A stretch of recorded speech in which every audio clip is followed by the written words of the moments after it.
இந்தியாவிலிருந்து வெளிநாடுகளுக்கு வெங்காயம் ஏற்றுமதி செய்ய வருகிற மார்ச் 31ஆம் தேதி வரை மத்திய அரசு தடை விதித்துள்ளது. இந்நிலையில் வங்காளதேசம், மொரிஷியஸ், பஹ்ரைன், பூடான் ஆகிய நாடுகளுக்கு 54,760 டன் வெங்காயம் ஏற்றுமதி செய்ய மத்திய அரசு அனுமதி அளித்துள்ளது.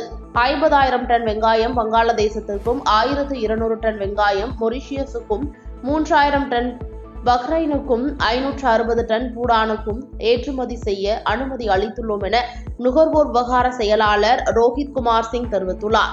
தனியார் வர்த்தகத்தால் மார்ச் 31ஆம் தேதி வரை ஏற்றுமதி செய்யப்படும் என்றும், வெளியுறவு அமைச்சகத்திடமிருந்து வந்த பரிந்துரையின் அடிப்படையில் இந்த ஏற்றுமதிக்கு அனுமதி அளிக்கப்பட்டுள்ளது.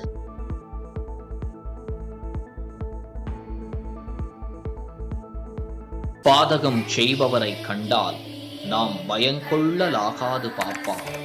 மோதி மிதித்து விடு பாப்பா, அவர் முகத்தில் உமிழ்ந்து விடு பாப்பா. அண்மை செய்திகளை உடனுக்குடன் தெரிந்து கொள்ள இணைந்திருங்கள் எம் நாடு தொலைக்காட்சியுடன்.